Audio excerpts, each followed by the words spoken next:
श्रीगणेशाय नमः। श्रीसरस्वत्यै नमः। श्रीगुरुचरणकमलभ्यो नमः।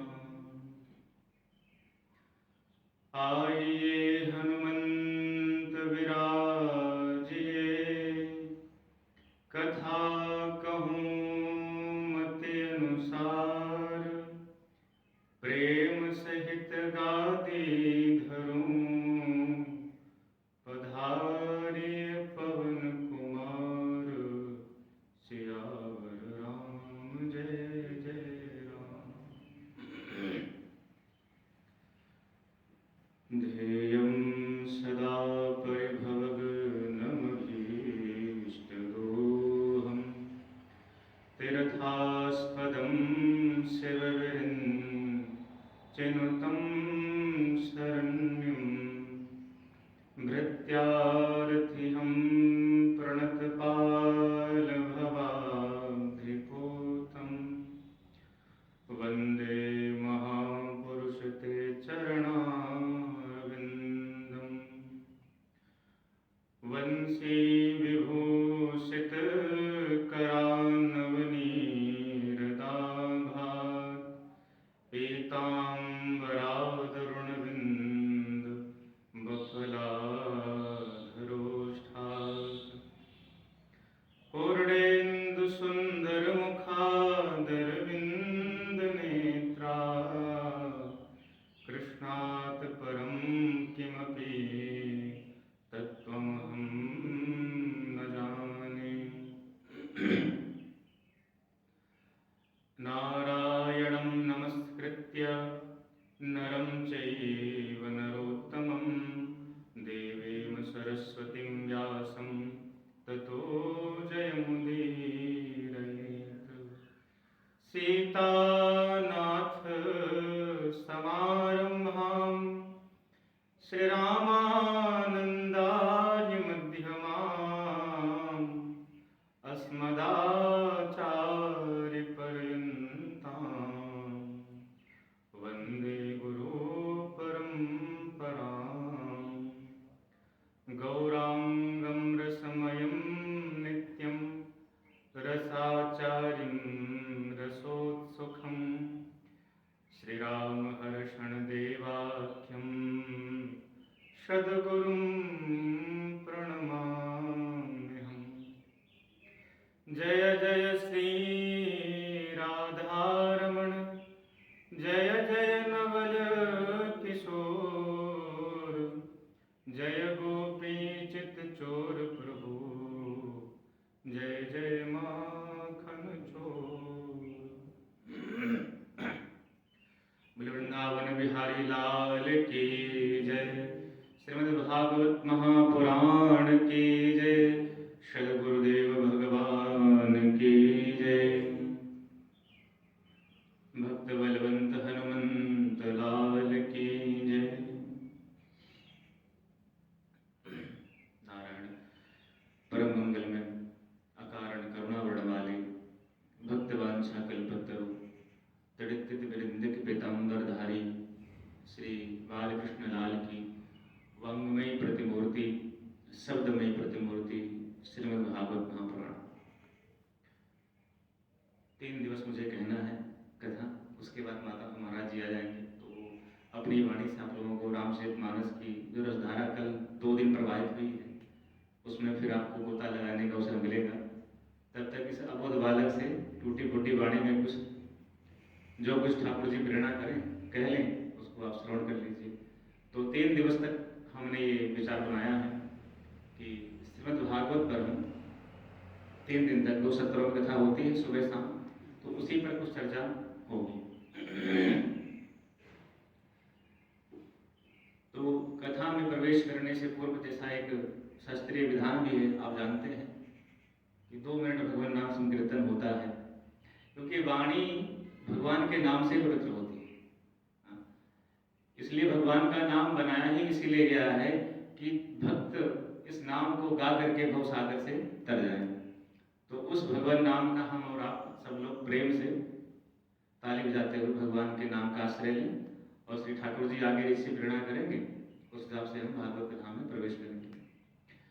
गोविंद जय जय गोपाल जय जय, गोविंद जय जय गोपाल जय जय, गोविंद जय जय गोपाल जय जय, गोविंद जय जय गोपाल जय जय, राधा रमण हरि गोविंद जय जय, राधा रमण हरि गोविंद जय जय, गोविंद जय जय गोपाल जय जय, गोविंद जय जय गोपाल जय जय, राधा रमण हरि गोविंद जय जय, राधा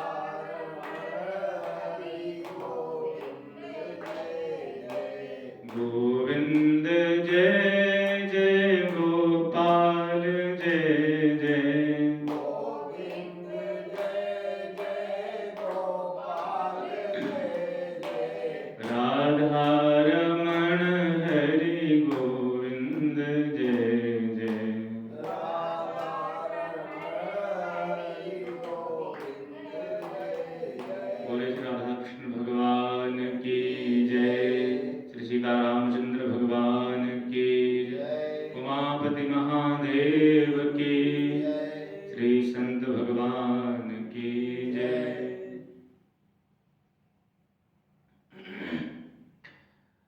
भगवान श्री सीताराम जी की, महादेव की जब कृपा हम भक्तों पर, हम जीवों पर होती है, तब जाकर के भगवान की कृपा से सत्संग लाभ प्राप्त होता है।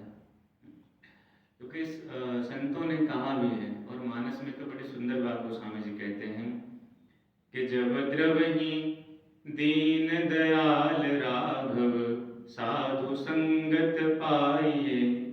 जब श्री रघुनाथ जी हम सब पर द्रवित होते हैं, द्रवित मतलब जब प्रसन्न होते हैं, जब हम पर उनकी दया होती है, तो हमें संतों का संग, भगवान की कथा प्राप्त होती है। क्योंकि कथा और भगवान का नाम हमारी वाणी से उच्चरित हो रहा है, और हमें और आपको भगवान की कथा सुनने को मिल रही है, तो इसमें हमारा कोई पुरुषार्थ नहीं है। कोई कहे कि हमने बड़ा पुण्य किया है तब भगवान में कथा दे रहे हैं, ऐसा नहीं है। दो वस्तु में भगवान की कृपा से प्राप्त होती है भैया। क्या पहली कृपा भगवान की क्या हुई है कि कबहू की कर करुणा नर देहि। मानव देह जो है भगवान की कृपा से प्राप्त हुआ है। कबहू की कर करुणा नर देहि, और देत ईश बिन हेत स्नेहि। इसमें भगवान का कोई अपना स्वार्थ नहीं है कि हम आपको जो है मानव देह दे रहे हैं तो हमारा भजन आप करेंगे। संसार में यदि कोई व्यक्ति आपकी कुछ मदद करता है तो उसका एक स्वार्थ होता है कि भाई आज हम इस व्यक्ति की मदद कर रहे हैं तो इन फ्यूचर में आगे चल के ये हमारी कुछ ना कुछ मदद करेगा। लेकिन भगवान ने हमको मानव देह दी है, कृपा करके दी है। काहे के लिए दी है? कृपा करके दी है। इसलिए दिया है कि जो बार बार हमको एक रोग लगा हुआ है, बार बार जन्मना, बार बार मरना, इस रोग से यह जीव छुटकारा पा ले। इसलिए भगवान की पहली कृपा क्या हुई? मानव देह। भगवान ने हमें ये मानव देह साधन के रूप में दिया है कि इस साधन से तुम हम परमात्मा तक, जो साध्य परमात्मा है, उस साध्य परमात्मा को आप साध लीजिए। तो भगवान की कृपा से मानव देह मिली है। लेकिन मनुष्य शरीर पाकर भी जब हमें संसार की थपेड़े मिलती रहती हैं, संसार की भोग विलास में भगवान को हम भूल जाते हैं, उनकी याद नहीं आती है।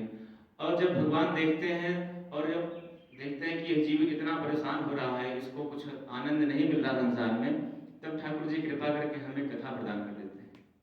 तो ये कथा और मानव देह भगवान की अहेतु की कृपा है। इसमें भगवान का कोई हेतु नहीं है। अच्छा, दोनों चीजें दी है, मानव देह भी दिया है और कथा भी दी है। तो भगवान ने अपने लिए नहीं दिया है, आपके कल्याण के लिए दिया है। तो ठाकुर जी की विशेष कृपा है। और इस आश्रम में जहाँ साल भर अनवरत रूप से कथा चलती रहती है, एक महीना कोई महात्मा आए कथा कहे, फिर अगले महीना फिर कोई महात्मा शुरू हो गए, तो आप इस क्षेत्र के लोगों को भगवान की कथा श्रवण करने को मिल रही है। मतलब ठाकुर जी की विशेष कृपा इस क्षेत्र के लोगों पर है। जो नहीं आ पाते हैं वो उनका दुर्भाग्य है, लेकिन जो आकर के कथा सुनते हैं, समझ लीजिए आप लोग भगवान के बहुत करीब हैं। भगवान कहते हैं मेरे करीब कौन? जो मेरा नाम का स्मरण करता है, जो मेरी कथा का श्रवण करता है, जो मेरे संतों से प्रेम करता है, वो मेरे सबसे करीब है। तो भगवान की कृपा से ये कथा श्रवण करने को मिल रही है हमें और आपको। इसमें हमारा ना तो पुरुषार्थ कहने का है, ना आपका श्रवण करने का है। इसमें एकमात्र भगवान की कृपा है, बस एक सामर्थ्य भगवान की कृपा का ही पात्र है। कृपा अगर पात्र ना होती हमको, भगवान की हमारे ऊपर कृपा यदि ना होती, तो शायद इस कथा में हम ना तो बैठ के कह पाते, तो शायद आप ना श्रवण कर पाते। क्योंकि संसार में गोस्वामी जी ने कहा यही सर आवत अति कठिनाई। इस कथा रूपी सरोवर में वही जीव आ पाते हैं। बोले कौन? बोले राम कृपा बिना आव न जाई। जब तक श्री रघुनाथ जी की कृपा नहीं होती है, तब तक इस रामचरितमानस के इस कथा सरोवर में हमारा और आपका प्रवेश नहीं होता है। तो हम और आप प्रेम पूर्वक भगवान के चारों चरित्रों का श्रवण करने के लिए बैठे हैं। इसमें भगवान की कृपा की महत्ता है, ना कि हमारी ना कि आपकी। दूसरी बात, भगवान श्रीमद नारायण के श्री विग्रह से दो गंगाएं निकली हैं। एक गंगा भगवान श्री हरि के चरणों से निकली है, जिनको भागीरथी गंगा कहते हैं, और दूसरी गंगा भगवान के मुख से निकली है, जिसको भागवती गंगा कहते हैं। तो भागीरथी गंगा कब निकली? जब भगवान श्री वामन ने बलि के यहाँ जाकर के 3 पग भूमि मांगी, तो एक पग से पाताल लोक को नाप लिया, और जब दूसरा पग उठाया भगवान ने, तो ब्रह्मांड कटा का छेदन करते हुए जब उस ब्रह्मांड कटा में छिद्र हुआ, तो उस ब्रह्मांड कटा से जल की धारा जब प्रवाहित हुई, तो वह धारा ही भगवान के चरणों का प्रक्षालन करते हुए जब पृथ्वी लोक की ओर आने लगी, तो ब्रह्मा जी ने देखा, तो उन्होंने कहा कि ये तो भगवान श्री हरि के चरणों का चरणोदक है, चरणामृत है। तो उसको अपने कमंडल में भर लिया।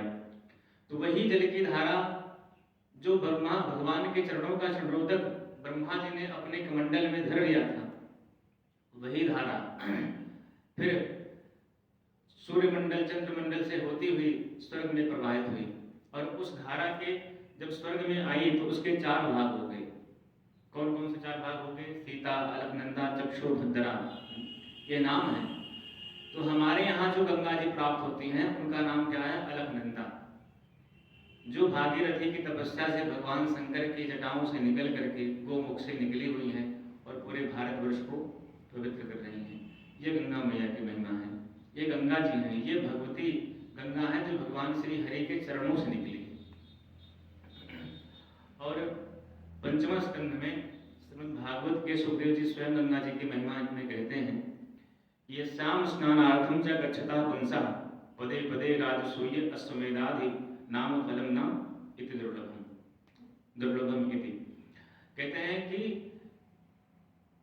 गंगा स्नान के लिए जीव जितने पग आगे चलता है, उतने पग उसको अश्वमेध और राजसूय यज्ञ का फल प्राप्त होता है। ये गंगा जी की महिमा है महाराज। और जो दूसरी धारा निकली है उसका नाम क्या है? कहते हैं वो भागवत रूपी गंगा है। तो भागवत रूपी गंगा क्यों कहा? तो बोले भगवान के मुख से निकली है। मुख से कब निकली है? बोले सृष्टि के आदि में, जब सृष्टि प्रारंभ हुई, दुनिया बनी, तो भगवान ने ब्रह्मा जी को चतुश्लोकी भागवत के रूप में यह भागवती गंगा दी है। तो यह भागवत की धारा है महाराज। तो कह रहे हैं कि 2 गंगाएं निकली भगवान के मुख से, श्री विग्रह से, एक चरणों से निकली और एक मुख से निकली। लेकिन कहते हैं कोई तो बड़ी छोटी होगी, कोई छोटी बड़ी बहन तो होगी। तो उन्होंने कहा कि हाँ बिल्कुल होगी। बोले थोड़ा प्रक्षालन कर ले, देख ले। तो कहते हैं कि जो भागवत की गंगा है ये बड़ी बहन लगती है, और जो भागीरथी गंगा है ये छोटी बहन लगती है। बोले कैसे? बोले थोड़ा तुलनात्मक अध्ययन कर लें दोनों का, थोड़ा तुलना कर लें दोनों में। तो कहते हैं कि जो चरणारविंद से निकली गंगा है उसे हम कहीं भुला नहीं सकते। जो गंगा जी हैं, यदि हमारी किसी व्यक्ति की सामर्थ्य ना हो गंगा हरिद्वार प्रयागराज जाने की, तो कोई कहते गंगा जी हमारे घर के सामने बहो में नहाना है, तो गंगा जी आएंगी? नहीं आएंगी। लेकिन यदि गंगा जी सरल तो हैं, पापों का प्रक्षालन तो करती हैं, गंगा जी हमारे पापों को काटती तो हैं, लेकिन हम गंगा जी तक नहीं जा सकते हैं। गंगा जी तक हम जा सकते हैं पर गंगा जी हमारे घर तक नहीं आ सकती है। यदि हम चाहें गंगा जी हम तक आ जाएं, हमारे घर पर बहने लगे, तो संभव नहीं है, क्योंकि हमें ही गंगा स्नान करने के लिए जाना पड़ेगा। लेकिन जो भागवत की गंगा है, ये कैसी गंगा है? बोले महाराज ये आश्रम में बह रही है, समझिए आपके घर में बह रही है। ये भागवत की गंगा पूरे विश्व को, सबको प्रदान होती रहती है, सबको पवित्र करती रहती है। ये ना तो कोई भेदभाव नहीं करती है। आप इसको अपने घर पे बुलाइए, शहर बुलाइए, गांव बुलाइए, देश बुलाइए, विदेश बुलाइए, जहां बुलाइए वहां ये भागवत की गंगा जाने के लिए तैयार है। तो ये सरल है, हर जगह जाने के लिए तैयार है। तभी तो भगवान शंकर ने कहा है, जब माता पार्वती ने प्रश्न किया कि महाराज हमें राम कथा सुनाइए, तो भगवान शंकर इतने प्रसन्न हुए, वो कहते हैं कि पूछूं रघुपति कथा प्रसंगा, सकल लोक जग पावनी गंगा। कहते हैं कि पार्वती तुमने बड़ा सुंदर प्रश्न किया है, पूछो रघुपति कथा प्रसंगा। और कैसी है कथा? बोले सकल लोक जग पावनी गंगा। ये सारे लोगों को पवित्र करने वाली गंगा है। ये केवल पृथ्वी लोक को ही नहीं, केवल हमारे घर को ही नहीं, हमारे देश को ही नहीं, ये कथा गंगा जहां जहां बहती है पूरे विश्व को पवित्र करने वाली गंगा है। तो भगवान शंकर, और दूसरी विशेषता क्या है कि गंगा जी में यदि आप नहाने जाएं तो बड़ी सावधानी रखनी पड़ती है। यदि बहुत गहराई में चले गए तो चले गए, जय सिया राम। तो इसलिए उसमें स्नान करने से पहले सोचना पड़ता है कि बहुत गहराई के अंदर न जाएं, किनारे ही नहाएं। क्योंकि आप कभी यहाँ प्रयागराज या हरिद्वार जाइए तो वहाँ घाट बने हुए हैं और उसमें भी जंजीर लगी हुई है कि महाराज इसके आगे जाना खतरे से खाली नहीं है, अगर आप इसके आगे गए तो बह जाएंगे। तो गंगा जी में स्नान तो होता है, लेकिन क्या होता है? बोले खतरा है, अगर बहुत गहराई में गए तो बह गए। लेकिन भागवत की गंगा में कैसा है? बोले कितनी भी गहराई में आप डूब जाएंगे, आप बहेंगे नहीं, तर जाएंगे। तो ये कथा गंगा कैसी है? बोले कितना भी गहराई में आप चले जाइए, लेकिन कोई इसमें खतरा नहीं है। इसलिए निश्चिंत होकर के आप गोता लगाइए भागवत की गंगा में। दूसरा क्या है? गंगा स्नान का 2 फल प्रत्यक्ष प्राप्त होता है।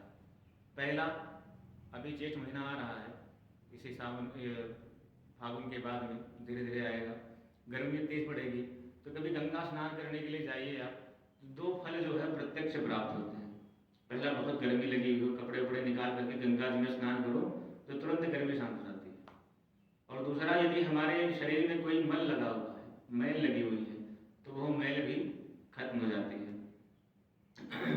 तो ये 2 फल जो है प्रत्यक्ष गंगा स्नान का प्राप्त होता है। दूसरी बात कह रहे हैं कि जो धूल मिट्टी है लगी हुई है शरीर पे, वो भी खत्म हो जाती है। तो गंगा स्नान से निर्मलता और शीतलता दोनों प्राप्त होती है। लेकिन कह रहे हैं जो भागवत की गंगा है, जो भागवती गंगा है, जो कथा रूपी गंगा है, इसमें गोता लगाने से देखिए ताप 2 तरह का होता है, एक शरीर का ताप होता है और एक मन का ताप होता है। तो भागीरथी गंगा में स्नान करने से तन के ताप शांत होते हैं, लेकिन भागवती गंगा में स्नान करने से मन का ताप शांत होता है। और आज के जमाने में तन के ताप से कहीं ज्यादा खतरनाक मन का ताप है। हर एक व्यक्ति अपने मन के ही ताप से परेशान है। जिसे देखिए वो मन के ताप से कभी किसी को काम की पीड़ा सता रही है, किसी को लोभ की, किसी को योग की, किसी को भोग की। तो हर व्यक्ति मन की कामनाओं से, मन की वासनाओं से तृप्त नहीं होता है। देखिए भोग को भोगते भोगते हमारा शरीर तृप्त हो जाएगा, इंद्रियां एक दिन शिथिल हो जाएंगी, इंद्रियों के में बल नहीं रहेगा, इंद्रियां कहेंगी अब बस बहुत भोग लिए। लेकिन थोड़े क्षण के बाद मन फिर उकसाता है जीवन को, नहीं नहीं और भोगना चाहिए और करना चाहिए और चीजों को पाना चाहिए। तो जो तृप्ति है वो मन की नहीं होती है। इंद्रियां तृप्त हो जाएं पर मन तृप्त नहीं होता है। इसलिए कह रहे हैं कि तन के ताप से कहीं ज़्यादा गर्मीदायक मन का ताप है। आजकल छोटे छोटे बच्चों को देखता हूँ, लोग कहते हैं मेरा बड़ा टेंशन रहा हुआ है, इतना टेंशन है कि क्या बताएं। तो अब छोटे छोटे बच्चों को कहे बात की टेंशन भाई। एक महात्मा टेंशन का अर्थ कर रहे थे, टेन मतलब 10 और सन माने सूर्य, जिसमें 10 सूर्यों की गर्मी हो वो टेंशन है। तो एक सूर्य की गर्मी तो हम झेल नहीं पाते हैं, और जिसमें 10 सूर्यों की गर्मी हो वो टेंशन कितना भयानक होगा। तो कह रहे हैं कि भागवती गंगा में स्नान करने से मन का जो ताप है वो नाशांत होता है, उसका विनाश हो जाता है मन के ताप का। और जो हमारे हृदय में जो पाप है, जो पाप रूपी मल लगे हुए हैं, वो पाप रूपी मल हम स्नान करने से भागवत में वो नष्ट हो जाते हैं। क्योंकि भगवान की कथा का यही प्रभाव है, कल्मषापहम। गोपियों ने श्रीमद् भागवत में बड़ी सुंदर बात कही, महाराज आपकी कथा कैसी है? तो कहती हैं कि तव कथामृतम तप्त जीवनम कविभिरीडितम कल्मषापहम। गोपियां कहती हैं महाराज तव कथामृतम, कथा कैसी है? बोले अमृत के समान है। अमृतम ना अमृतम, कहते हैं महाराज स्वर्ग सुधामृत कोई पी ले, स्वर्ग का अमृत कोई पी ले तो उसको पीने के बाद में मृत्यु और जन्म का जो भय है वो खत्म नहीं होता है, वो लगा रहता है। पुनरपि जननम पुनरपि मरणम और पुनरपि जननी जठरे जयनम, ये बार बार जन्मना बार बार मरना स्वर्ग के अमृत को पीने के बाद में लगा रहता है। लेकिन कहते हैं तव कथामृतम, एक बार आपकी कथामृत जिसने पी लिया उसको संसार में दोबारा ना अमृतम, उसको मरना नहीं पड़ता है एक बार कथामृत पीने मात्र से। और कथा कैसी है? बोले तव कथामृतम। भागवत कथा स्वर्ग का जो अमृत है उसका चमत्कार क्या है? बोले वो स्वल्प है, छोटा है, थोड़ा है, इसलिए देवता लोग कंजूसी करते हैं पिलाने में। लेकिन भगवान की जो कथा रूपी अमृत है ये कैसा है? बोलिए अथाह है। चरितम रघुनाथ से शतकोटि प्रविष्टम, कितना भी गाइए कभी खत्म होने वाला नहीं है। हमारी जिंदगी खत्म हो जाएगी लेकिन भगवान के चरित्र खत्म होने वाले नहीं है। इसलिए ठाकुर जी का विशाल चरित्र है, उदार मन से गाइए, प्रेम पूर्वक गाइए, कैसे भी गाइए कल्याण करता है। भाय कुभाय अनख आलसहु नाम जपत मंगल दसहु, भगवान के नाम का, भगवान के चरित्रों का गान करते रहिए, कैसे भी कीजिए, ये हर प्रकार से हमारा और आपका मंगल ही करने वाला है। तो गोपियां कह रही तव कथामृतम, और क्या है? तप्त जीवनम, जीव के जीवन का जो ताप है उस ताप को मिटाने की काम भगवान की कथा करती है। चाहे वो दैहिक ताप हो, चाहे भौतिक ताप हो, चाहे आध्यात्मिक ताप हो, आध्यात्मिक ताप हो, तो हर प्रकार के ताप को नष्ट करने का काम कौन करती है? भगवान की कथा करती है।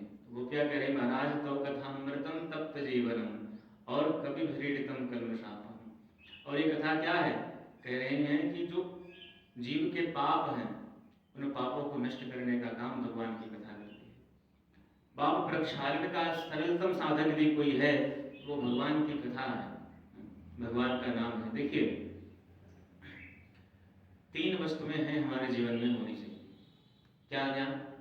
बोले एक कंत हो, एक ग्रंथ हो और एक संत हो। 3 चीजें जीवन में हो जाएंगी तो कल्याण संभवता हो जाएगा हमारा।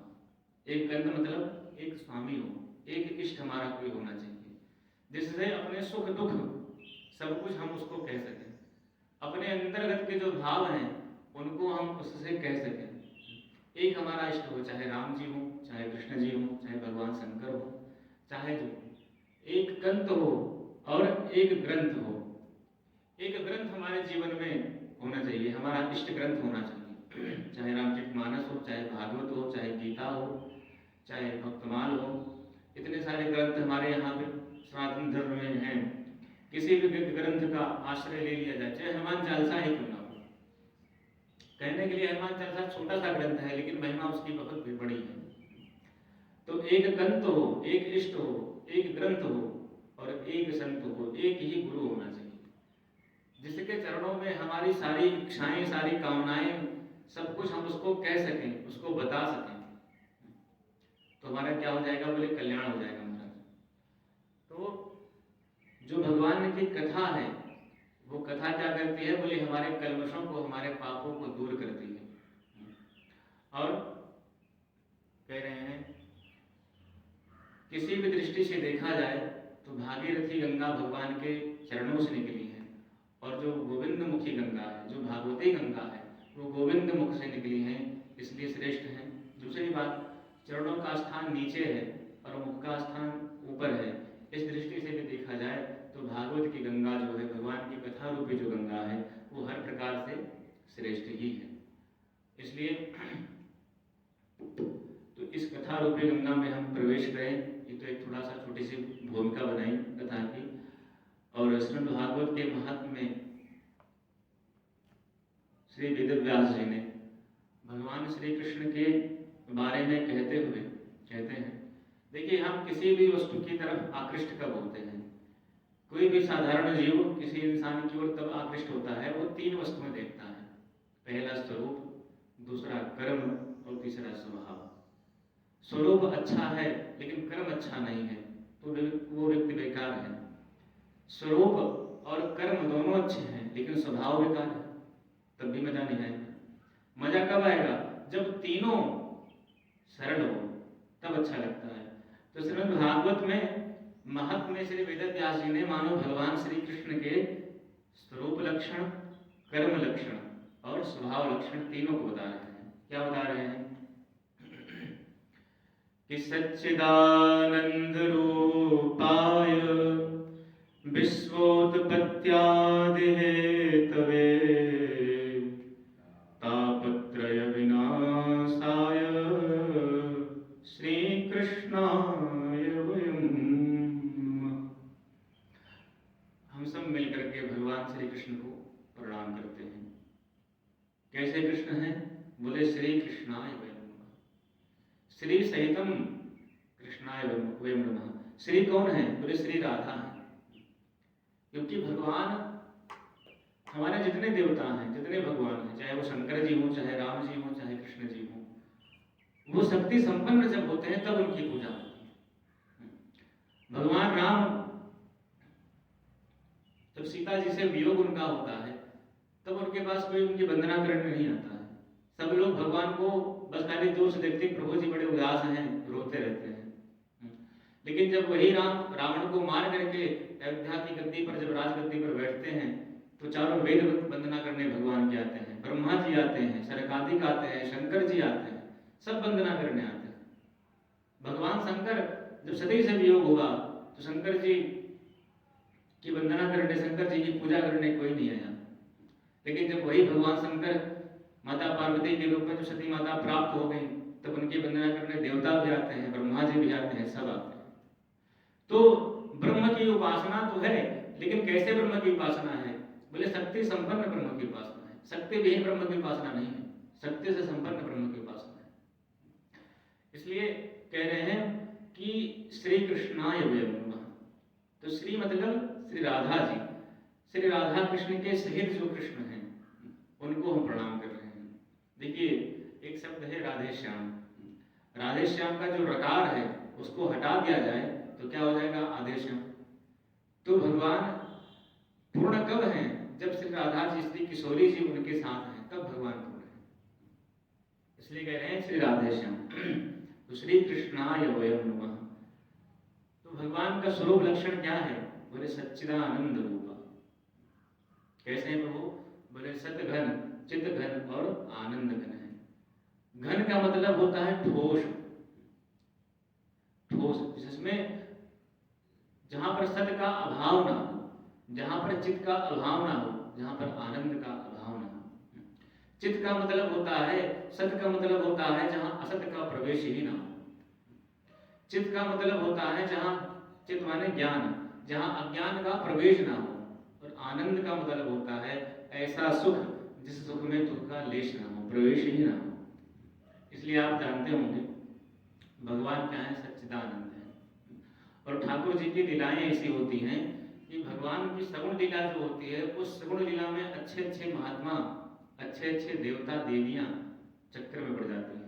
जब वही भगवान श्री राम के रूप में आए और जब सीता जी का हरण हो गया और भगवान शंकर माता सती अगस्त मुनि के आश्रम से कथा सुन के लौटे हुए थे, और जब भगवान राम रास्ते में मिल गए तो भगवान शंकर ने क्या कहा कि जय सच्चिदानंद जग पावन, अस कही चलो मनोजन सावन। जय सच्चिदानंद जग पावन, भगवान शंकर कह रहे हैं जय सच्चिदानंद, और सती माता क्या कह रही है, महाराज ये आप क्या कर रहे हैं? जो व्यक्ति रो रहा है अपनी स्त्री के लिए और पूछ रहा है, पेड़ पौधों खग मृगों से पूछ रहा है कि मेरी सीता कहाँ है, उसको आप सच्चिदानंद कह रहे हैं। यदि ये सत्य होते तो असत मृग के पीछे क्यों भागते? क्योंकि सोने का मृग होता ही नहीं है भाई, लेकिन स्वर्ण मृग के पीछे भागे क्यों? यदि सत्य होते तो जान जाते, इसलिए ये इनमें सत्य दिखाई नहीं पड़ता है। और यदि चित्त होता, ज्ञान होता, तो ज्ञानी तो सर्वज्ञ होता है, ब्रह्म सर्वज्ञ होता है, कण कण में उसका वास रहता है, तो जान जाते सीता जी कहाँ हैं। और यदि आनंदमय होते तो रोते क्यों? जो बिलख बिलख के रो रहे हैं कि हे खगमृग हे सीता, हे खगमृग हे मधुकर श्रेणी, तुम देखी सीता मृग नैनी, पूछते क्यों, रोते क्यों? लेकिन सती माता कह रही है भगवान शंकर भी ऐसे वैसे को प्रणाम नहीं करेंगे, क्योंकि भगवान शंकर कौन है? बोले ये महादेव है और वो सब जानते हैं। तो लेकिन फिर भी भगवान की लीला ऐसी हो रही है, भगवान अभिनय इतना विचित्र कर रहे हैं कि सती माता का माथा जो है चकराता जा रहा है। वो समझ नहीं पा रही है कि भगवान है, ब्रह्म है, कि ये कोई साधारण मनुष्य है। भगवान श्री कृष्ण ने जिस समय ग्वाल बालों के मुख से जूठा खाना प्रारंभ किया, लीला आती है कथा भागवत जी की कथा में, उसमें जो है ब्रह्मा जी ने ऊपर से देखा तो नाक से बोल लिए, राम राम, ये कोई ब्रह्म है? जूठा खा रहा है ग्वाल बालों का, उनके गालों में लगा हुआ था, अपने जीभ से चाट चाट के खा रहा है, भला ये कोई ब्रह्म हो सकता है? तो भगवान की जो बछड़े थे, जो ग्वाल बाल थे, उन सबको ब्रह्मा जी ने 1 साल के लिए चुरा दिया। लेकिन ठाकुर जी की लीला ऐसी है कि जैसे बछड़े थे उसी प्रकार भगवान ने बछड़ों के समान, ग्वाल बालों के समान, डंडा लकड़ी जो कुछ भी था, छड़ी बड़ी, सब कुछ भगवान बन गए, सब भगवान हूबहू बन गए।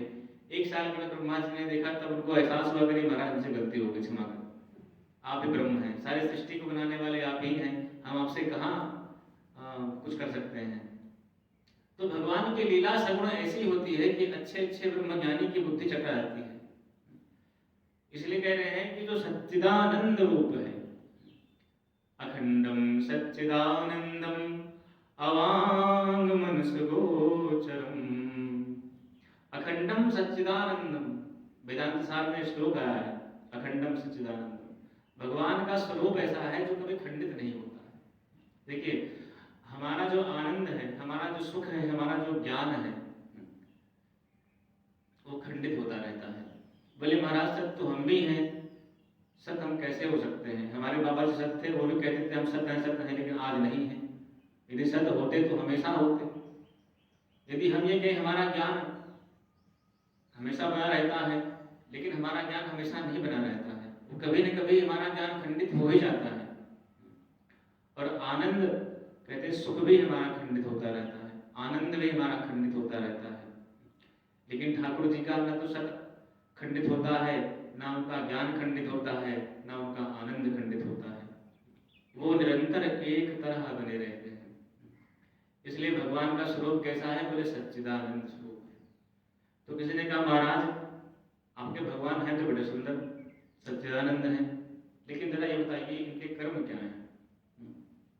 बोले भाई सुंदर कोई व्यक्ति बड़ा हो पर कर्म सुंदर ना हो तो सुंदरता बेकार है। हम कितने भी सुंदर हो लेकिन कर्म बेकार हो तो हमारा सुंदरता बेकार है। तो कहें कि ठीक है कर्म सुन लीजिए क्या है ठाकुर जी के। बोले बताओ। तो कहते हैं कि विश्वोत्पत्त्यादि हेतवे, भगवान के कर्म है, विश्व की उत्पत्ति, पालन और संहरण, यही भगवान के काम है। देखिए भगवान नारायण के 3 रूप हैं। जो भगवान नारायण हैं, आदि पुरुष हैं, उन्हीं नारायण ने ब्रह्मा जी को अपने नाभि कमल से जन्म दिया।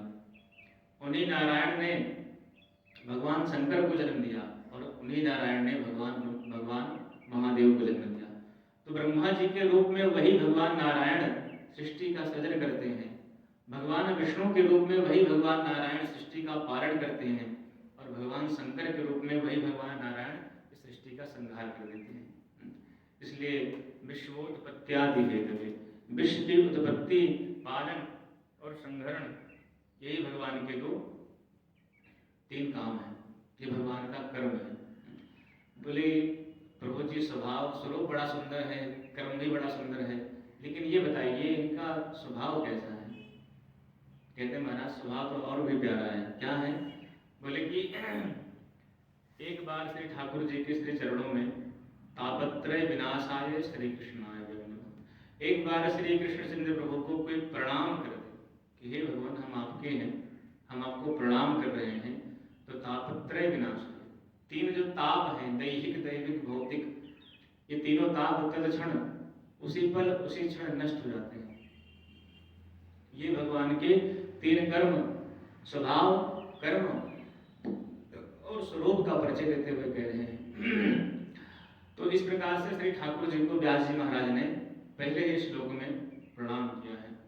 अच्छा, किसी ने पूछा वेद व्यास जी से, महाराज आपने भागवत की रचना तो की, पर क्यों की? कारण क्या था रचना करने का? क्योंकि वेद व्यास जी ने ही वेदों की भी रचना की, फिर 18 पुराण लिखे, महाभारत लिखा, उसमें गीता जैसा वेश कीमती को हिनोर जो निकला महाभारत में, उसको भी लिखा, 17 पुराण लिखे। लेकिन वेद व्यास जी से पूछा आपने ये भागवत क्यों लिखी?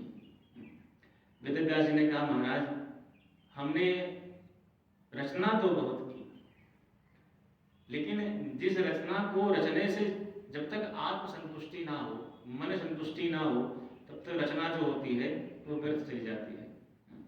बोले भागवत मैंने इसलिए लिखी कि तस्मात् केनाप्यपायेन मनः कृष्णे निवेशयेत्, जीव का जो मन है संसार में जितना लगा हुआ है, ये न केन प्रकारेण, किसी प्रकार से इस जीव का मन भगवान श्री वृंदावन बिहारी के चरणों में लग जाए, इसलिए मैंने भागवत की रचना की। क्योंकि मूल है भगवान के चरणों में मन का लगना, और ये मन जो है अनंत जन्मों से संसार को ही भोग रहा है, इसलिए संसार में ही आसक्त बना रहता है, संसार में ही लगा रहता है, संसार में ही इसके संसार के भोगों में ही इसको आनंद आता रहता है। इसलिए आप देखिए भागवत की कथा आप सुनेंगे तो ठाकुर जी की जो कथा है कृष्ण भगवान की, इतनी चटपटी कथा है कि कैसा भी मन हो एक बार सुन के तो उनके ऊपर आकृष्ट हो ही जाएगा। कृष्ण का मतलब यही होता है कर्षयति कृष्ण, जो अपनी ओर मन को आकृष्ट कर ले, बरबस वो कृष्ण है। तो इस प्रकार से भगवान को प्रणाम करते हुए आगे बढ़ते हैं। कहते हैं नैमिषारण्य की पुण्य भूमि में 88,000 सनकादि ऋषि बैठे हुए हैं और सूत जी से प्रश्न करते हुए कहते हैं कि महाराज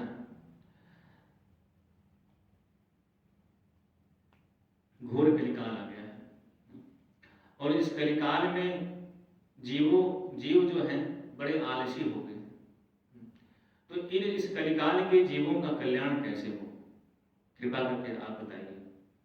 और सौनकादि ऋषियों का लक्षण बताते हुए कहते हैं व्यास जी कि कथामृत रसा स्वाद कुशला सौनको प्रवीत। देखिए सूत जी उम्र में छोटे हैं और सौनकादि ऋषि क्या हैं, उम्र में बड़े हैं, लेकिन कथामृत के लिए बैठाया किसको व्यास गद्दी पे, जो सबसे छोटा है उम्र में। और क्या कह रहे हैं, कथामृत रथा स्वाद कुशला। जब भी कथा सुनने के लिए बैठते हैं तो खाली होकर बैठते हैं, भर के नहीं बैठते कि हमें इतना ज्ञान है। जब भी बैठते हैं तो खाली होकर बैठते हैं, और कथा की कुशलता यही है कि कथा सुने जब भी बैठिए तो भर के मत बैठिए, खाली होकर बैठिए। देखिए भगवान शंकर और भगवान हनुमान जी महाराज से बड़ा श्रोता और वक्ता कोई है नहीं संसार में, लेकिन भगवान की कथा के इतने बड़े रसिक हैं हनुमान जी महाराज और मेरे शंकर जी कि कहीं भी कथा हो आगे पहले आसन जमाते हैं। हनुमान जी महाराज से बढ़िया वक्ता कोई नहीं है भैया। उन्होंने जिसको कथा सुनाई उसको भगवान से मिला दिया। सीता जी को सुनाई अशोक वाटिका में तो श्री रघुनाथ जी उनको मिल गए। विभीषण को सुनाई तो श्री राम जी की शरण दिला के छोड़ा। तो हनुमान जी महाराज से बढ़िया वक्ता कोई है नहीं, क्योंकि हनुमान जी परम वक्ता हैं और परम श्रोता हैं। श्रवण करने में उनसे बड़ा रसिक कोई नहीं है और कहने में उनसे बड़ा वक्ता कोई नहीं है। ऐसा वक्ता संसार में कोई छाती पे हाथ धर कह दे कि हम ऐसी कथा जानते हैं जो हनुमान जी ने जीवन में नहीं सुनी होगी, कोई कह सकता है? नहीं कह सकता है, क्योंकि हनुमान जी आज से नहीं अनादि से कथा सुन रहे हैं भगवान की। लेकिन फिर भी आज भी यदि कहीं कथा होती है तो यत्र यत्र रघुनाथ कीर्तनम तत्र तत्र कृतमस्तकांजलिं वाष्पवारि परिपूर्ण लोचनम मारुतिम नमत राक्षसांतकम। आज भी कथा कहीं होती है तो हनुमान जी पहले आसन जमा लेते हैं कि भगवान की कथा हो रही है। तो श्रोता जो होते हैं वो हमेशा खाली होकर बैठेंगे तो भर जाएंगे भगवान की कथा से, भगवान के गुणों से। इसलिए सूत जी का सौनकादि ऋषियों का लक्षण बताया है। कथामृत भगवान की कथा सुनने में परम रसिक है, इसलिए कथामृत रसास्वाद कुशला। और सूत जी से प्रश्न करते हुए कहते हैं, महाराज आप कैसे हैं? तो कहते हैं कि अज्ञान ध्वांत विध्वंसः कोटि सूर्य समप्रभः सोताख्याहि कथा सारम मम कर्ण रसायनम।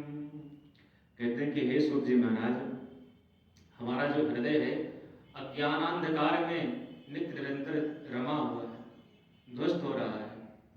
और आपका ज्ञान कैसा है? बोले कोटि सूर्य समप्रभा, आपके पास करोड़ों सूर्य के समान ज्ञान है। देखिए महाराज, संसार के अंधकार को दूर करने के लिए सूर्य भगवान का प्रकाश काफी है, लेकिन हृदय में जो अज्ञान का अंधकार है उस अज्ञान के अंधकार को दूर करने के लिए आपके जो ज्ञान का जो प्रकाश है उस प्रकाश को हमारे कर्णपुटों से आप जब डालेंगे तो हृदय का अंधकार ध्वस्त हो जाएगा। क्यों? कहते हैं कि भगवान सूर्य बाहर का प्रकाश दूर करते हैं, बाहर का अंधकार दूर करते हैं, लेकिन सदगुरु और संत के वचन जो जीव के हृदय का अंधकार होता है उसको दूर करते हैं। इसलिए गोस्वामी जी ने कहा भी मानस में कि बंदों गुरुपद कंज कृपा सिंधु नर रूप हरि महामोह तम पुंज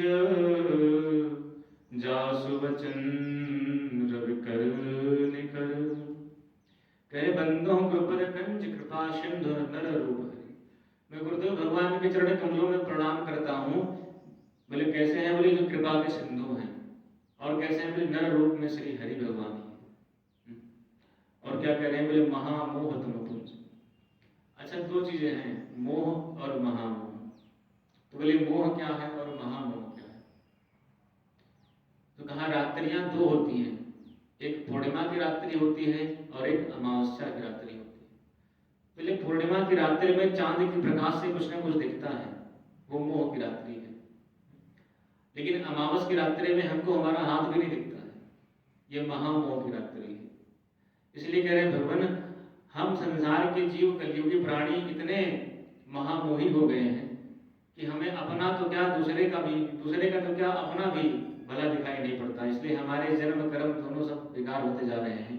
इसलिए आप कृपा करके कुछ ऐसा साधन बताएं जिससे हमारा महामोह रूपी जो अंधकार है वो ध्वस्त हो जाए। और क्या कह रहे हैं? कह रहे हैं कि महाराज हम जानना चाहते हैं कि वैष्णव लोग ऐसा क्या करते हैं जिससे जो है ज्ञान वैराग्य और भक्ति का उनका वर्धन होता रहता है और उनको विवेक की प्राप्ति होती रहती है। तो ऐसा कौन सा साधन वैष्णव करते हैं जिससे भगवान के गुणानुवादों को गाने का, भगवान के चारों चरित्रों को श्रवण करके ऐसा क्या करते हैं जिससे उनका अज्ञान अंधकार दूर होता रहता है? क्योंकि प्रभु जी यह घोरे कलौ प्रायो जीवश्चासुरताम गता, इस घोर कलिकाल में जीव प्रायः आसुरी प्रवृत्ति का हो गया है। इसकी जो वृत्ति है वो असुरवत हो गई है। क्लेशाक्रांत नित्य निरंतर क्लेश में ही भरा हुआ है। इसके अंदर क्लेश इतने भर गए हैं क्योंकि असुरता जीवन में कब आती है? जब हमारा जीवन धर्म से विमुख होता है, तब जीवन हमारा कैसे, जब मनमुखी बन जाए जीवन, ये हमारे मन में जो आएगा वो हम करेंगे। किसी का ना सुनना, गुरु जी की सुननी है, ना शास्त्रों की सुननी है, ना वेदों की, ना पुराणों की, किसी की नहीं सुननी है। और जब मनमुखी जीवन बन जाए तब जीवन में असुरता जाती है। असुर क्या होते थे? असुर यही करते थे, मनमुखी काम करते थे, जो उनको अच्छा लगे वही करते थे। कोई उनके लिए धर्म या नीति नहीं होती थी। तो जो जब हमारा जीवन अधर्म प्राण हो जाएगा, धर्म छोड़ करके अधर्म प्राण हो जाएगा, तो जीवन में क्लेश आना संभव ही है। क्लेशाकांतस्य तस्यैव शोधने किम परायण। कहते हैं महाराज, इसे कलयुग के प्राणियों की दशा बड़ी विचित्र है। ये नित्य निरंतर क्लेशों में ही तब रहा है। जैसे महाराज जी कल बड़ी सुंदर बात कह रहे थे, कल ये परसों कह रहे थे कि हम जानते हैं कि गलत है, लेकिन हमारे मन की विषय इतनी तीव्र है कि हम उनको छोड़ नहीं पाते हैं। उसी प्रकार से यह जीव जानता तो है कि गलत क्या है, सही क्या है, लेकिन स्वभाव बस बंधा हुआ है। स्वभाव के चलते अपने उस स्वभाव को छोड़ नहीं पाता है और भगवान की ओर प्रमुख नहीं हो पाता है, भगवान से हमेशा विमुख ही रहता है। तो ऐसे विमुख प्राणियों का, जो भगवान से विमुख है, ऐसे प्राणियों का कल्याण हो तो कैसे हो, कृपा करके आप बताएं। तो कहते हैं कि महाराज किसी भी प्रकार से जैसे इनका शोधन हो सके आप वही करके हमें बताइए। हम चाहते हैं कि ऐसा साधन कोई हो जिससे भगवान श्री हरि की शाश्वत प्राप्ति हो जाए। कृष्ण प्राप्ति करम शाश्वत साधनम तद्वदाधुना। शाश्वत प्राप्ति क्या होती है? बोले भगवान हमसे कभी अलग ना हो, भगवान हमसे कभी दूर ना हो, ऐसा लगे ठाकुर जी हमारे पास ही हैं, हमारे पास बैठे हुए हैं, वो शाश्वत प्राप्ति होती है। देखिए, भगवान को हम ना पकड़ सकते हैं, ना आप पकड़ सकते हैं। पकड़ सकते हैं? नहीं पकड़ सकते। लेकिन दो वस्तुएं ऐसी हैं जिसको हम पकड़ सकते हैं, और उन दो को पकड़ लिया तो भगवान को पकड़ लेंगे। पहला है नाम और दूसरी है ठाकुर जी की कथा। नाम और कथा के रसिक बन जाइए तो भगवान आपका पीछा नहीं छोड़ेंगे। क्योंकि नाम और कथा का चमत्कार क्या है? बोले नाम और कथा से ही मन व्यक्ति का निर्मल हो जाता है।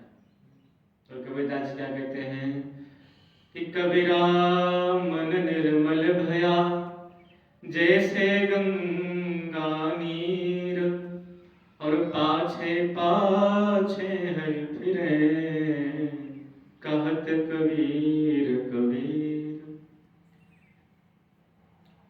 संसार में जितने साधन होते हैं, चाहे वो कर्मकांड के हों, चाहे भगवान की कथा के हों, उनका मूल उद्देश्य यही होना चाहिए कि हमारा मन शुद्ध हो जाए। देखिए, किसी जानवर को, किसी जीव जंतु को, उसके लिए कोई स्कूल नहीं खुला है, लेकिन मनुष्य को सुधारने के लिए कथा, भागवत, रामायण ये निरंतर चलती रहती हैं। क्यों? ताकि मानव का मन जो है भगवान के चरणों में लग जाए, मनुष्य का जो मन है वो ठाकुर जी के चरणों में समर्पित हो जाए। तो और ये मन निर्मल होगा कब? जब भगवान के नाम का अधिक जप करेंगे और श्री ठाकुर जी के कथा का श्रवण करेंगे। इसलिए कह रहे हैं कि कृष्ण प्राप्ति करम शाश्वत। भगवान को नहीं पकड़ सकते हैं, लेकिन भगवान की कथा और नाम को पकड़ लेंगे तो मन निर्मल हो जाएगा। और जब मन निर्मल हो गया तो ठाकुर जी कहीं दूर थोड़ी हैं, हमारे हृदय में ही है। ईश्वर सर्वभूतानां हृदयेर्जुन तिष्ठति भ्रामयन् सर्वभूतानि यंत्रारूढ़ानि माया। करे ईश्वर सर्वभूतानि, ईश्वर सबके हृदय में बैठा हुआ है, यंत्रवत सबके हृदय में है। इसलिए भगवान हमसे दूर नहीं है। मन निर्मल हो गया तो ठाकुर जी सदा हर जगह दिखाई पड़ने लगेंगे। तो वही कह रहे हैं आज सूत जी महाराज के भगवान ऐसी कोई कथा सुनाइए जिससे हमें भगवान श्री कृष्ण की शाश्वत प्राप्ति हो जाए, शाश्वत स्मृति बनी रहे। कोई व्यक्ति होता है ना जिसकी याददाश्त चली जाए, तो उसके लिए कहते हैं महाराज याददाश्त कैसे आए इसकी, तो बहुत प्रयास करते हैं लेकिन नहीं आती है। और हम लोग कहते हैं हम बड़े बुद्धिजीवी, हमें हमारी सारी याददाश्त तेज है, हमें सब याद है। संसार की पढ़ाई, संसार की लौकिक वस्तुओं को याद करना वो अलग बात है, लेकिन जो याद करने के लिए हम यहाँ आए थे भगवान से वादा करके कि ठाकुर जी आपका नाम, आपकी कथा का हम श्रवण करते रहे, कभी भूलेंगे नहीं, वही हम भूल गए। और उसी भूले को याद दिलाने का काम भागवत जी की कथा करती है। जो भूले हुए हैं उस भूले हुए को याद कराने का काम भगवान की कथा, भगवान का नाम करती है, संत सदगुरु करते हैं। इसलिए यह कथा भगवान की शाश्वत प्राप्ति कराने वाली कथा है। इसलिए कुछ ऐसा साधन बताएं जिससे श्री ठाकुर जी की शाश्वत प्राप्ति हो जाए। तो सूत जी महाराज कहते हैं कि भैया आप सब लोग इतने वृद्ध और इतने उम्र दराज हैं, आपके सामने हम कौन सी कथा कहेंगे? तो कहते हैं कि अरे महाराज ऐसा मत कहिए, हम जानते हैं कि आपके ऊपर से सदगुरुदेव भगवान की विशेष कृपा है, और जिसके ऊपर गुरु कृपा होती है वो कैसा भी हो, कोई भी हो, जिसके ऊपर गुरु कृपा होती है वो कैसा भी हो, कोई भी क्यों ना हो, वो सबसे श्रेष्ठ होता है। क्योंकि गुरुदेव भगवान अपने शिष्य से कोई ऐसा रहस्य, छोटा से छोटा, बड़ा से बड़ा रहस्य भी छुपा के रखते नहीं है, सब बता देते हैं। जब इस प्रकार से कहते हैं महाराज जिसके ऊपर गुरु की कृपा होती है, देखिए दो चीजें हैं, चिंतामणि और स्वर्ग का जो कल्प वृक्ष है। यदि ये दो वस्तुएं किसी व्यक्ति को मिल जाएं तो वो जो चाहे सो प्राप्त कर सकता है। लेकिन चिंतामणि और कल्प वृक्ष से यदि ये कोई प्रार्थना करे महाराज कि हमें भगवान श्री सीताराम जी के दर्शन करवा दो, श्री राधा श्याम जी के दर्शन करवा दो, तो नहीं करवा सकते हैं। ये किसमें सामर्थ्य है? बोले ये तो भगवान श्री गुरुदेव भगवान की कृपा में सामर्थ्य है। इसलिए कहते हैं चिंतामणि लोक सुखम सुरद्रुः स्वर्ग संपदम प्रयक्षति गुरु प्रीतो वैकुंठम योगी दुर्लभम। कहते हैं ये सदगुरुदेव भगवान की कृपा की छत्र छाया में का प्रभाव है कि जो वैकुंठनाथ भगवान श्री हरि हैं उनका दर्शन कराने की सामर्थ्य केवल भगवान श्री सदगुरुदेव भगवान की कृपा में, छत्र छाया में ही है। इसलिए आप हमें ऐसी कथा सुनाइए जिससे श्री ठाकुर जी की शाश्वत प्राप्ति हो जाए। क्योंकि कहते महाराज कलिकाल आ गया है और ये कलियुग का जीव जो है ये काल का मुख का ग्रास बना हुआ है। काल प्याल मुख ग्रास त्रास निर्णास हेतवे श्रीमद् भागवतम शास्त्रम कलोकीरेण भास्यतम। कहते हैं कि महाराज हमारा और आपका जीवन क्या है? बोले काल ब्याल मुख ग्रास। ब्याल कहते हैं सांप को, तो काल रूपी जो ब्याल है, सांप है, उसके मुख का ग्रास है। देखिए ऐसे सांप ने मुंह खोल रखा है और हम उसके अंदर बैठे हुए हैं, तो हमारा जीवन सुरक्षित कब तक है? जब तक उसने मुंह बंद नहीं किया है। तो कह रहे महाराज उस काल रूपी सर्प के मुख बंद करने से पहले कोई ऐसा साधन बता दीजिए जिससे हमारा कल्याण हो जाए, जिससे हमारा उद्धार हो जाए। तो सूत जी महाराज कहते हैं क्योंकि संसार में संसरती संसार प्रतिपल सब कुछ सरक रहा है। आज के 10 साल पहले हमारी उम्र क्या रही होगी, आप सबकी उम्र क्या रही होगी आप जानते हैं, लेकिन आज 10 साल बाद क्या है वो सब देख रहे हैं। आज के 10 साल बाद फिर क्या होगा वो सब समझते हैं, क्योंकि धीरे धीरे क्या है सब काल के मुख में ही सरक रहे हैं। आज हम पैदा हुए हैं, कल जवान हुए, परसों बुढ़े हो गए। तो इस प्रकार से जो संसार की स्थिति है बन रही है, बिगड़ रही है, धीरे धीरे अपने विनाश की ओर हर एक चीज समाप्ति की ओर अग्रसर हो रही है। देखिए कोई भी वस्तु हो एकाएक खत्म नहीं होती है। जैसे आप अपने घर पे भोजन बनाते हैं, बनता होगा भोजन सबके घर पे, तो क्या सब लोग इकट्ठे खा लेते हैं? धीरे धीरे खाते हैं ना। तो वैसे ही ये जो शरीर है, जो उम्र मिली है, ये भोजन है किसका? बोले काल का भोजन है। तो काल एक थोड़ी खा लेगा, वो एक एक दिन करके आपके जीवन को, आपकी आयु को खाता है।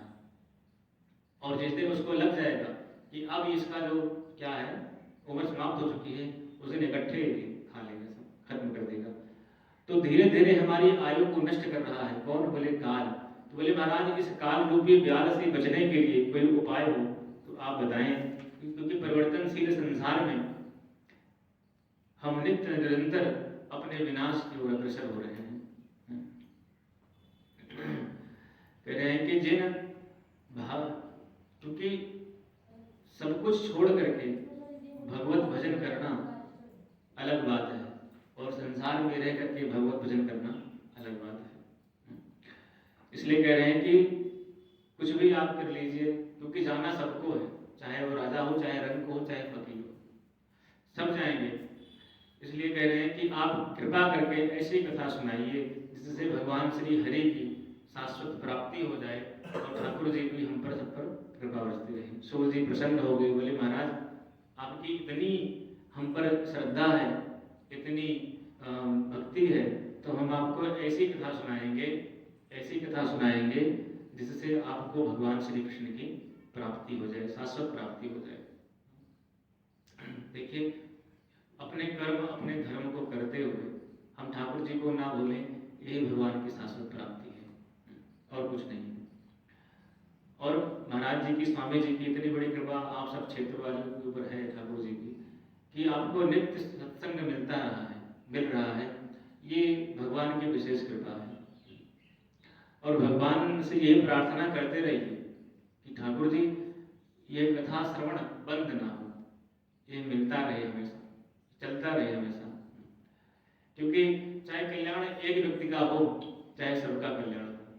तो यहाँ हो सकता है आज हमें सुनने में ऐसा लगा कि बड़ा महाराज जी कैसे बोल रहे हैं, बहुत बोरियत लग रही है, लेकिन देखिए भाई हम भी एक अध्ययन अध्यापन क्षेत्र में जुड़े हुए हैं, तो ठाकुर जी की कृपा हुई है, कुछ बोलने के लिए हाजिर हुए हैं। भगवान की, हम तो कहते हैं हम पर बड़ी कृपा है भगवान की, ऐसा अवसर ठाकुर जी बार बार प्रदान करते रहे और बार बार बोलने का अवसर मिलता रहे, इससे बड़ा कोई लाभ नहीं है।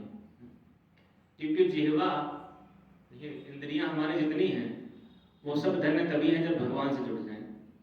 गोपी क्यों कहा गया गोपियों को? इसलिए कहा गया है गोपी है इंद्रिय है कृष्ण रसम पिबती गोपी।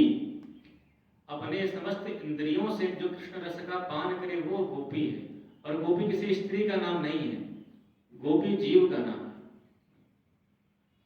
यदि हम अपने कानों से भगवान की कथा सुने तो हम भी गोपी हैं, नेत्रों से श्री ठाकुर जी का दर्शन करें तो हम भी गोपी हैं, वाणी से भगवान के गुणान वादों को गाएं तो हम भी गोपी हैं, हाथों से श्री ठाकुर जी की सेवा करें तो हम भी गोपी हैं, चरणों से भगवान के दर्शन के लिए जाएं तो हम भी गोपी हैं। गोपी का मतलब इतना ये होता है कि जो इंद्रियां हमारी हैं वो समस्त इंद्रियां भगवान श्री हरि के चरणों में लग जाएं तो हम भी गोपी बन जाते हैं। साड़ी और लहंगा फरिया पहन के नाचने वाले गोपी नहीं कहते। संसार में जितने भी जीव हैं वो सब गोपी हैं, लेकिन उस स्वरूप को भूले हुए हैं। उस भूले हुए स्वरूप को याद दिलाने के काम श्रीमद् भागवत की कथा करती है। तो सूत जी महाराज अब आगे बताएंगे कि कौन सी कथा वो सुनाने वाले हैं। तो आज देखिए समय हो चुका है, 5 मिनट बचा हुआ है। तो दूसरे सत्र में सायंकाल में हम वो चर्चा करेंगे कि सूत जी किस कथा को सुना रहे हैं शौनकादि ऋषियों को। तो प्रेम से पूर्वक 2 मिनट भगवान नाम संकीर्तन कर लें, उसके बाद अपनी वाणी को हम श्री ठाकुर जी के चरणों में वाक पुष्पांजलि समर्पित करते हैं। तो सब लोग प्रेम से भगवान के नाम का कीर्तन करेंगे। जय सिया राम, जय जय सिया राम, जय सिया राम, जय जय सिया राम, जय सिया राम, जय जय सिया राम, जय सिया राम, जय जय सिया राम, जय सिया राम, जय जय सिया राम,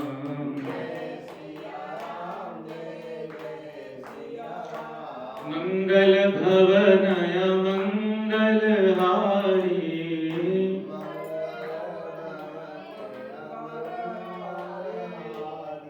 द्रवहु सदशरथ अजिर बिहारी,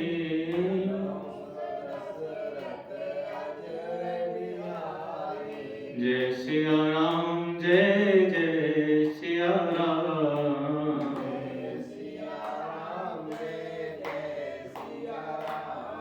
बोले श्री सीता रामचंद्र भगवान की जय। भक्त बलवंत हनुमंत लाल की जय। उमापति महादेव की जय।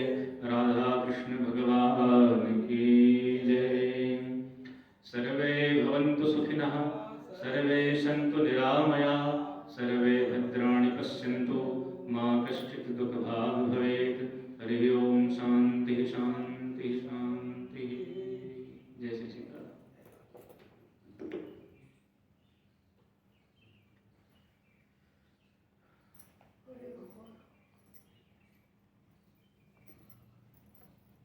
हरि ओम।